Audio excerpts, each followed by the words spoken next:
So Satish గారు ముందుగా congratulations.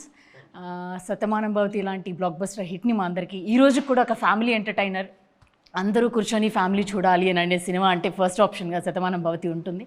So ఇప్పుడు రీసెంట్గా కూడా గద్దర్ అవార్డ్స్ని అందుకున్నందుకు కంగ్రాచులేషన్స్ మా తరపు నుంచి. సో ఈసారి మేము కూడా ఎక్స్పెక్ట్ చేస్తున్నాం ఈ పోస్టర్ చూసిన తర్వాత అంతే కలర్ఫుల్గా ఉండబోతుందని చెప్పి. 100% కలర్ఫుల్గా ఉంటుందండి. అంటే సాధారణంగా ఫ్యామిలీ మూవీస్ చాలా తగ్గిపోయినాయి, ఎందుకంటే ఫ్యామిలీస్ థియేటర్స్కి రావట్లేదు. అందుకని కమర్షియల్ సినిమాలు కానీ ఇట్లాంటి థ్రిల్లర్స్ ఇలాంటివి అయితేనే ఎక్కువ యూత్ అట్రాక్ట్ అవుతున్నారు. కానీ ఒక కమర్షియల్ సినిమా విత్ ఫ్యామిలీతో చేస్తే అది ఎంత పే చేస్తుంది అనేది రీసెంట్గా సంక్రాంతికి వస్తున్నాం ప్రూవ్ చేసింది. ఎందుకంటే ఫ్యామిలీ ఆడియన్స్ ఎప్పుడు మేము సినిమాలకు రాము, థియేటర్కి రాము, మేము సినిమాలు చూడము అని ఎప్పుడు వాళ్ళు ఏమీ స్టేట్మెంట్స్ ఇవ్వట్లేదు. వాళ్ళకి కావాల్సిన ఎలిమెంట్స్, వాళ్ళకి కావాల్సిన ఫ్యామిలీ ఎమోషన్స్, ఓ మంచి సాంగ్స్, మంచి విజువల్స్, ప్లెజెంట్గా ఉండే ఒక కథ ఉంటే క్లీన్ ఎంటర్టైన్మెంట్. ఎందుకంటే మీరు ఇందాక మెన్షన్ చేశారు శతమానం భవతి అని. మేము శతమానం భవతి రిలీజ్ చేసినప్పుడు ఒకవైపు ఖైదీ నెంబర్ 150 ఉంది చిరంజీవి గారిది, ఇంకోవైపు బాలకృష్ణ గారి గౌతమిపుత్ర శాతకర్ణి ఉంది. అయినా కూడా మా శతమానం భవతికి ఫ్యామిలీ ఆడియన్స్ అందరూ వచ్చారు, బ్లాక్ బస్టర్ చేశారు. సో మంచి సినిమా, ఫ్యామిలీ అందరూ వచ్చి చూసే ఎంటర్టైన్మెంట్ సినిమా, ఓ ఎమోషన్ ఉంటే డెఫినెట్గా వాళ్ళు వచ్చి ఎంకరేజ్ చేస్తారండి. టీం మొత్తం చాలా కాన్ఫిడెంట్గా ఉన్నాం, ఎందుకంటే ఈ సినిమా డెఫినెట్గా ఫ్యామిలీస్ వచ్చిన వాళ్ళు స్టిల్ ఎండ్ వరకు కూడా ఎంటర్టైన్ అవుతారు, ఎమోషన్ అవుతారు. క్యారెక్టర్స్ అవును మా పక్కింట్లో ఇలాంటి కుర్రాడు ఉన్నాడు అనుకుంటారు, సో మా పక్కింట్లో ఇలాంటి అమ్మాయి ఉంది అనుకుంటారు. సో డెఫినెట్గా టీం అందరం చాలా కాన్ఫిడెంట్గా ఉన్నాం. 100% ఫ్యామిలీస్ అందరూ వచ్చి చూసి ఎంజాయ్ చేసే సినిమా.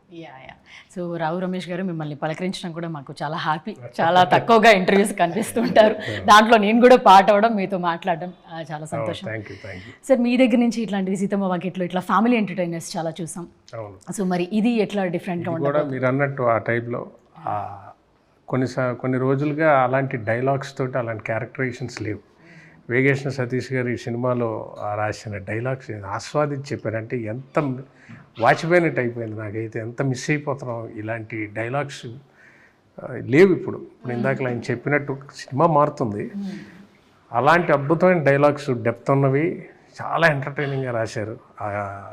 జరిగిన షూటింగ్ మేమేదో ఫ్యామిలీలాగా చేసాం ఆనందంగా, అంటే ఆడియన్స్ రావాలి కానీ అంత ఆనందంగా జరిపింది. సీన్స్ అంత డెప్త్గా చాలా బాగుంటాయి. చాలా నరేష్ గారిది కానీ చాలా క్యారెక్టర్స్, ఈ అమ్మాయి నా కూతురు క్యారెక్టర్ సంపద తెలుగు ఎంత బాగా మాట్లాడిందో తన పర్ఫార్మెన్స్ కానీ, ముఖ్యంగా నారాయణ నితిన్ చాలా బాగా చేశాడు ఆయన సినిమాలో. నేను అప్పుడే అనుకున్నాను మంచి సక్సెస్లు ఉంటాయి, ఇంకా ఇది ఉంది హీరోగా, ఆయనకి వరుసగా ఆయనకి హిట్లు పడుతూనే ఉన్నాయి. సో ఇది కూడా చాలా పెద్ద మళ్ళీ ఇంకో హిట్ అతనికి అవుతుంది. మా మధ్య సీన్స్ కానీ మెయిన్గా డైరెక్టర్ గారు రాసిన సీన్స్ నేనైతే చాలా కాలం అయింది అలాంటి డైలాగ్స్ చెప్పి. Thank you sir for once again. ఎందుకంటే ఆయన రైటింగ్ మామూలు రైటింగ్ నాకు తెలుసు. ఇప్పుడు నిన్న కలేజా రిలీజ్ అయింది, ఆ డైలాగ్స్ ఇప్పుడు లేదు సినిమాలో చెప్దామన్నా మనకు అవకాశం లేదు, ఇండస్ట్రీ మారుతుంది. సో ఇది డైరెక్టర్ గారు వేగేశ్న సతీష్ గారు అలాంటి క్యారెక్టరేషన్, నరేష్ గారి క్యారెక్టరు, మా మిస్సెస్ క్యారెక్టర్ చేశారు నిహారిక గారిని కదా, ఆవిడ ఎంత బాగా చేశారు. సో అందరూ ప్రతి ఒక్కరు, ప్రవీణ్ గారి క్యారెక్టరు, ఆనంద్, ప్రభు గారిది, చాలా మంది కాస్టింగ్ అయ్యి బాబు ఇప్పుడు చూస్తుంటే తెలుస్తుంది ఎంత పెద్ద కాస్టింగ్. చాలా మంది ఉన్నారు. ఇప్పుడు ఆయన రచ్చరవి గారిది, భద్రం క్యారెక్టర్, అందరివి ప్రతి క్యారెక్టరేషన్ ఆయనలో ఉన్న గొప్పతనం అంటే ఉత్తినే పెట్టరు. ప్రతి ఒక్కరికి ఆ క్యారెక్టర్. చింటూ ఉన్నారు, ఆయన చూడండి చెబుతుంటే వస్తూనే ఉన్నాయి.